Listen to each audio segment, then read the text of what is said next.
secure, not more secure. If I have to bring up this can of soup argument with you again, and you're going to have to stay here late for this, but both of you, I want to thank you very much for taking the time. I do want to first pick this issue with Ken Blackwell, a former Secretary of State, a former Cincinnati mayor who joins us right now in West Palm Beach, Florida, on this development, Ken, and the fact that it's obviously accelerating.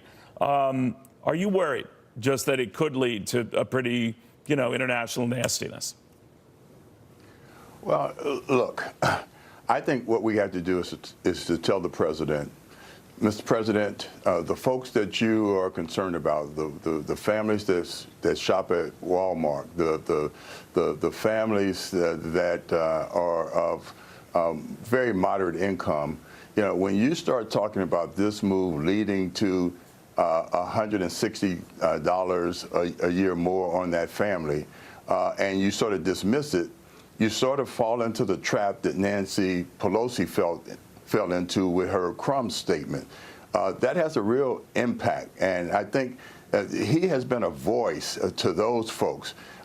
He doesn't have to, we don't have to talk about what it means to big corporations. Bring it back down to the impact at the kitchen table on those families that he has given voice to. And I think you would then see him take a different approach. I actually think he's using it as a negotiating chip. It's a risky negotiating ploy, but I think that's where he's going with it. I agree with you, Ken, and that should worry you right there. You might want to run the other way. But, Ken, I did think that his Commerce Secretary didn't, help him with this, analogy of Campbell's can of soup that would, at most, given the limited steel in it, would have to go up by 0.6 of a cent. I thought it was idiotic. I thought it didn't make the point, and I think it made him look as cavalier as you mentioned there, the crumbs argument of Nancy Pelosi. What do you think? And I think you're absolutely right, and we really do have to keep it focused on those Americans that have been left out and left behind. And again, I bring back, this is a president that has given voice to those Americans, those families.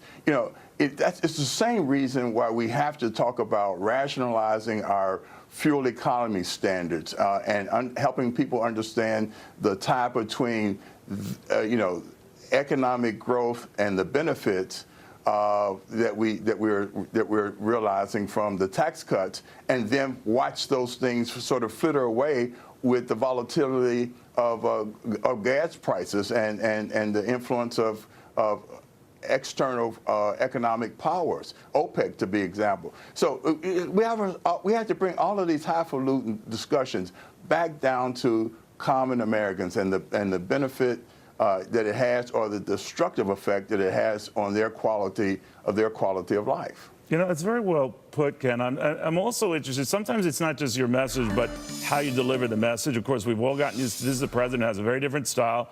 Some really love that frankness, that unpredictability. Others are a little exasperated by it. I got a sense, talking to the former Attorney General Alberto Gonzales on this whole Trump Sessions back and forth, that he's at that exasperated point and that it's not helping. I want you to react to this.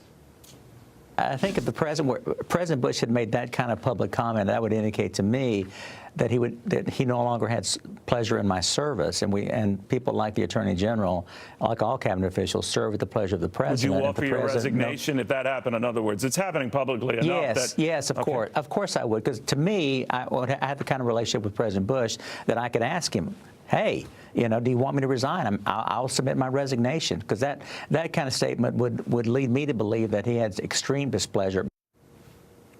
All right, Ken, but Jeff Sessions remains, hasn't resigned, hasn't been fired, and this goes on and on. What do you think?